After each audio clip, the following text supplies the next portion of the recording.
Hello student, I hope आप सभी की पढ़ाई बहुत अच्छी चल रही होगी।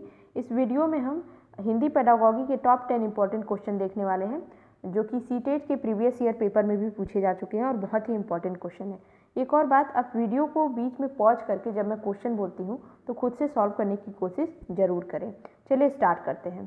पहला क्वेश्चन है, भाषा व विचार के संबंधों की चर्चा में अग्रणी कौन है?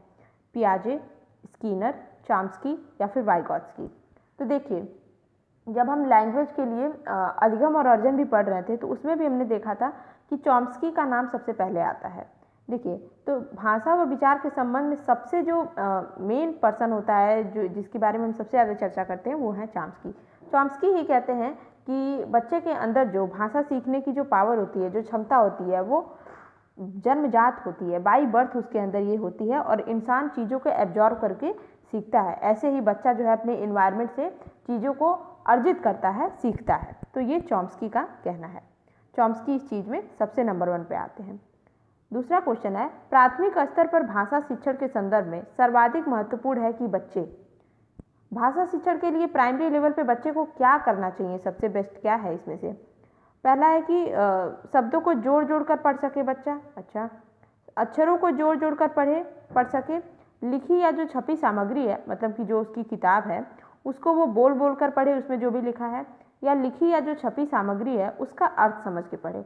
अब आप खुद समझ गए होंगे इसमें से क्या सबसे इम्पोर्टेंट है। ये जरूरी नहीं है बच्चा शब्दों को अक्षर को जोड़ के पढ़े, ये सारी चीज़ें तो अलग है, पर जब बच्चा जब तक अर्थ नहीं समझेगा तो उसका पढ़ना बेकार है। अगर वो कुछ पढ़ रहा है और उसका अर्थ उसको नहीं मालूम है तो उसके अंदर वो चीज़ का विकास कहाँ हुआ? इसलिए सबसे ज़रूरी है कि जो भी उसकी बुक में लिखी हुई चीज़ें हैं, सबसे पहले वो उसका अर्थ समझे, और ये सारी चीज़ें उसके बाद से सेकंड प्रायोरिटी पे आती हैं। सबसे पहले उसे अर्थ समझना है उस चीज़ का, ठीक है? अर्थ समझना सबसे ज़रूरी है। ओके, थर्ड क्वेश्चन देखते हैं। प्राथमिक स्तर पर लेखन क्षमता के संदर्भ में सर्वाधिक महत्वपूर्ण है कि, मतलब कि अगर हम बच्चे को पढ़ा रहे हैं, मतलब लिखा रहे हैं, वो लिखना सिखा रहे हैं उसको, तो सबसे क्या जरूरी है? वर्तनी, मौलिक विचार, श्रुतलेख या फिर सुलेख? वर्तनी मतलब हम उसकी बातचीत की बात कर रहे हैं। मौलिक विचार मतलब बच्चे की थॉट प्रोसेस क्या है। श्रुतलेख मतलब कि हम बोलते हैं और बच्चा सुन के लिखता है, जैसे टीचर इमला बोलते हैं। सुलेख मतलब कि बच्चे की सुंदर लेख। तो किस चीज़ की वजह से बच्चे की जो है लिखने की कौशल जो है, उसकी राइटिंग स्किल जो है और इम्प्रूव होगी? तो आप जानते हैं कि श्रुतलेख एक सबसे इम्पॉर्टेंट मेथड होता है, क्योंकि इसमें बच्चे की लिखने की क्षमता का डेवलप तो होता ही है, उसकी सुनने की क्षमता, जो उसकी हियरिंग स्किल है, वो भी बढ़ती है और लिखने की क्षमता भी बढ़ती है। उसकी स्पीड पे भी उसका ध्यान पड़ता है।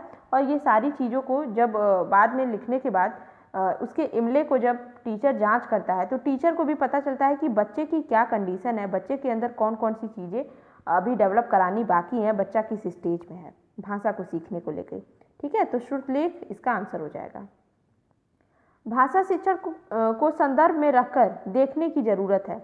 मतलब हम जब बच्चे को लैंग्वेज सिखा रहे हैं तो किस चीज़ के बेसिस, मतलब क्या चीज़ को हमको सेंटर में रख के उसको चीज़ें सिखानी चाहिए? आर्थिक, सांस्कृतिक, नैतिक, बहुभाषी? देखिए, भाषा शिक्षण हम आर्थिक पर्सपेक्टिव में तो नहीं इतना वो कर रहे हैं। सांस्कृतिक थोड़ा बहुत सही है। नैतिक है कि भाषा जब बच्चा सीखेगा तो उसके अंदर हम नैतिक विचारों को किताबों के माध्यम से या फिर कहानियों के माध्यम से उसके अंदर फीड कर पाएंगे। पर सबसे इम्पॉर्टेंट जो है वो है बहुभाषी। बहुभाषी कैसे इम्पॉर्टेंट है? आपका जो क्लास है उसमें अगर 10 भी बच्चे हैं तो ज़रूरी नहीं है कि वो सारे बच्चे एक ही क्षेत्र से आते हों और उनके यहाँ जो है एक ही प्रकार की भाषा बोली जाती हो सकता है किसी के यहाँ हिंदी बोली जाती हो, किसी के यहाँ भोजपुरी बोली जाती हो, किसी के यहाँ कुछ और भाषा बोली जाती हो। तो ज़रूरी ये है कि आपका बच्चों को पढ़ाने का जो नज़रिया है वो बहुभाषी, मल्टीलिंगुअल होना चाहिए। आप खुद भी कई भाषाओं के जानकार होने चाहिए, ताकि बच्चों को जब आप पढ़ाएं और बच्चा जब अपनी मदर टंग में बात करता है तो आप उसको समझ सकें, और जो लैंग्वेज आप बच्चे को पढ़ाना चाहते हैं उसकी मदर टंग से रिलेट करते हुए आप उसको समझा सकें। फॉर एग्जाम्पल, अगर आप उसको इंग्लिश पढ़ाना चाहते हैं और बच्चा हिंदी में बात कर रहा है तो सबसे पहले आप उसको हिंदी में उसका अर्थ निकाल के समझाएंगे, फिर उसको हिंदी को पढ़ाते हुए इंग्लिश बताएंगे। फर्स्ट प्रियोरिटी उसकी मदर टंग की होगी। तो मदर टंग की प्रियोरिटी को आप कब डिसाइड कर पाएंगे, कब उसको पढ़ा पाएंगे मदर टंग में? जब आप खुद भी बहुभाषी होंगे। तो यानी कि भाषा शिक्षण को हमें मल्टीलिंगुअल के संदर्भ में, पर्सपेक्टिव में रख के पढ़ाने की ज़रूरत है। अब बहुभाषी, देखिए ये क्वेश्चन दोबारा, ये बहुभाषी वाला बहुत बार पूछता है। बहुभाषी कक्षा से क्या मतलब है? कक्षा में कम से कम 2 भाषाओं में पुस्तक पढ़ाया जाता हो, जिस कक्षा में प्रत्येक बच्चे की बोली को सम्मान दिया जाता है। यस, ये तो बिल्कुल सही है। जिस कक्षा में शिक्षक 2 या 2 से अधिक भाषाएं पढ़ सके, जहाँ बहुत सी भाषाओं का अध्ययन किया जा सके। देखिए हमें कई बार ऑप्शन ऐसा मिलता है जिसमें 1-2 ऑप्शन हमको सही लगता है, जैसे यहाँ पे ये ऑप्शन भी आपको सही लगेगा और ये ऑप्शन भी आपको सही लगेगा, ठीक है। और कक्षा में कम से कम 2 भाषा नहीं, ये कोई मतलब नहीं कि केवल 2 ही भाषाएं, कई भाषाएं हो सकती है, कई लैंग्वेज हो सकते हैं, ठीक है। तो सही है, हम प्रत्येक बच्चे की बोली को सम्मान दें, ये तो बहुत अच्छी बात है। पर सबसे इसमें प्रियोरिटी वाला आंसर कौन सा है, सबसे बेस्ट आंसर क्या है कि जो शिक्षक है उसको खुद ही मतलब कई भाषाओं का जानकार होना चाहिए। 2 या 2 से अधिक भाषाएं खुद शिक्षक पढ़ सके, तभी तो वो बच्चे को पढ़ा सकेगा, तभी तो बाकी वो ये सब चीज़ें भी कर पाएगा। इसलिए इसका आंसर हो जाएगा 3rd। नेक्स्ट क्वेश्चन है, भाषा सीखने व भाषा अर्जित करने में अंतर का मुख्य आधार क्या है? मतलब ये वही चैप्टर है, अधिगम और अर्जन वाला चैप्टर। तो इसमें क्या ऐसा चीज़ होता है, देखिए बच्चा सीखता है या अर्जित करता है, दोनों में उसके अंदर लैंग्वेज का ही डेवलपमेंट हो रहा है। तो इसमें किस बेसिस पे हम उसके अंदर डिफरेंस कर पाते हैं सीखने और अर्जन करने में? क्या भाषा की स्ट्रक्चर से, या फिर भाषा की बुक से मतलब पाठ्य पुस्तक से, या भाषा का हम लिखित आकलन करते हैं, या भाषा का उपलब्ध परिवेश? तो यस, बच्चा अर्जित कहाँ से करता है? उसके इन्वायरमेंट से अर्जित करता है। तो सबसे मेन जो डिफरेंस हो जाता है बच्चे का परिवेश हो जाता है, बच्चे का इन्वायरमेंट कैसा है, वो इन्वायरमेंट ही उसके सीखने और अर्जित करने में डिफरेंस उत्पन्न करता है। बच्चा अगर किसी पढ़ी लिखी सोसाइटी में रहता है तो उसके अंदर वो भाषाएं जो सोसाइटी में बोली जाती हैं वो एब्जॉर्ब करके, वो उसको ऑब्जर्व करके अर्जित कर लेगा, सीख लेगा, ठीक है। तो परिवेश यानी इन्वायरमेंट जो है बच्चे के अधिगम और अर्जन में यानी सीखने और अर्जित करने में सबसे मेन डिफरेंस क्रिएट करता है, ठीक है। नेक्स्ट क्वेश्चन देखते हैं। हाँ, हमने ये टॉपिक मैंने नहीं पढ़ाया है, आगे पढ़ाऊंगी। देखिए बच्चा जब लैंग्वेज सीखता है तो कुछ में क्या होता है, बच्चा बोल नहीं पाता है, कुछ में वो उसको सुनने में दिक्कत होती है, कुछ में उसको लिखने में दिक्कत होती है, कुछ में उसको पढ़ने में दिक्कत होती है। तो इन हर तरह की जो प्रॉब्लम बच्चे के अंदर होती है उसको एक नाम दिया गया है, ठीक है। तो उसी से क्वेश्चन है कि डिस्ग्राफिया, जिस बच्चे को पढ़ने में प्रॉब्लम है, डिस्ग्राफिया जिसके अंदर ये प्रॉब्लम है, उस बच्चे को किस चीज़ में प्रॉब्लम होती है?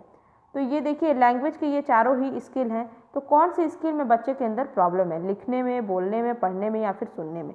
तो डिस्ग्राफिया जो है वो लिखने की प्रॉब्लम से रिलेटेड है, ओके। नेक्स्ट क्वेश्चन है डैश, भाषा का अति महत्वपूर्ण प्रकार क्या है? मतलब भाषा का सबसे इम्पोर्टेंट यूज क्या है? लिखना, सुनना, अक्षर ज्ञान, संप्रेषण। अच्छा ये बताइए, आप लैंग्वेज क्यों सीखते हैं, या हमें लैंग्वेज सीखने पे या बच्चे को सिखाने पे इतना जोर क्यों किया जा रहा है, इतना जोर क्यों दिया जा रहा है? फिर ये बहुभाषी, मल्टी लैंग्वेज, ये सारी चीज़ें क्यों? बस इसलिए कि बच्चा जिस भी लैंग्वेज को जानता है वो दूसरी लैंग्वेज को समझ पाए, ताकि अपनी बातें इस दूसरे पर्सन तक वो कम्युनिकेट कर पाए, वो बता पाए, संप्रेषित कर पाए, अपनी बातों को, अपने विचारों को, भावों को व्यक्त कर पाए। तो यहाँ लिखने, सुनने और अक्षर ज्ञान से सबसे ज़्यादा इम्पॉर्टेंट यहाँ पे संप्रेषण हो जाता है। तो भाषा का सबसे इम्पॉर्टेंट जो यूज है वो है कम्युनिकेशन, संप्रेषण, ओके। नेक्स्ट क्वेश्चन है, भाषा सीखने सिखाने में आप किसे सबसे अधिक महत्वपूर्ण मानते हैं? बाल साहित्य को, संज्ञानात्मक विकास को, सामाजिक अंतःक्रिया को, दृश्य श्रव्य सामग्री को? एज पर वाइगोत्स्की कहते हैं कि बच्चे जो है सामाजिक अंतःक्रिया से सीखते हैं। और यस, सोशल इंटरेक्शन ऐसा है कि मोगली आपने देखी होगी, तो मोगली जो है जानवर की लैंग्वेज बोलता है, क्योंकि उसकी सोसाइटी में जानवर रहते हैं। ऐसे ही किसी बच्चे की सोसाइटी का उसके लैंग्वेज डेवलपमेंट पे इम्पैक्ट इतना ज़्यादा पड़ता है, मतलब बहुत ज़्यादा पड़ता है, क्योंकि बच्चा जो भी अपने अगल बगल देखेगा वही चीज़ें ऑब्जर्व करके वही चीज़ों को एक्सेप्ट करता है, वही अर्जित भी करता है। यही चॉम्स्की ने भी बोला था कि उसका जो परिवेश है, उसका जो सोशल इंटरेक्शन किस प्रकार का है, वही चीज़ें वो सीखता है। तो भाषा सीखने सिखाने में सबसे इम्पॉर्टेंट जो हो जाता है हमारा, वो सोशल इंटरेक्शन होता है, सामाजिक अंतःक्रिया होती है, ठीक है। नेक्स्ट क्वेश्चन है, बच्चे सामाजिक अंतःक्रिया से सीखते हैं। देखिए ये वही क्वेश्चन है, मतलब एक तरह से घुमा दिया है। यह किसका विचार है, किसने ऐसा बोला था? पावलोव ने, वाइगोत्स्की ने, जीन पियाजे ने, तो स्किनर ने, किसने बोला था? तो ये सामाजिक अंतःक्रिया वाली जो स्विच वर्ड याद कर लीजिए आप, ये जो लैंग्वेज है ना, ये अक्सर वाइगॉत्स्की की ही रहती है। तो ये एक ट्रिक भी छोटा सा हो जाता है कि ये वाली बात जो है वाइगॉत्स्की ही कहते हैं। तो ये कथन किसका है? वाइगॉत्स्की का है। वाइगॉत्स्की कहते हैं कि बच्चा जो है लैंग्वेज को अपनी समाज से सीखता है, उसके समाज में, उसका मतलब क्या? उसका परिवेश क्या? उसके फैमिली मेम्बर, उसके पीयर्स, मतलब उसके जो फ्रेंड ग्रुप हैं, या फिर उसका जैसा भी इन्वायरमेंट है, क्लास है, जो भी है, तो वहाँ से जो भी बातें होती हैं वो सारी चीज़ें उसकी जो है सोशल इंटरेक्शन में आ जाती हैं। तो ये कथन किसका है? वाइगॉत्स्की का है।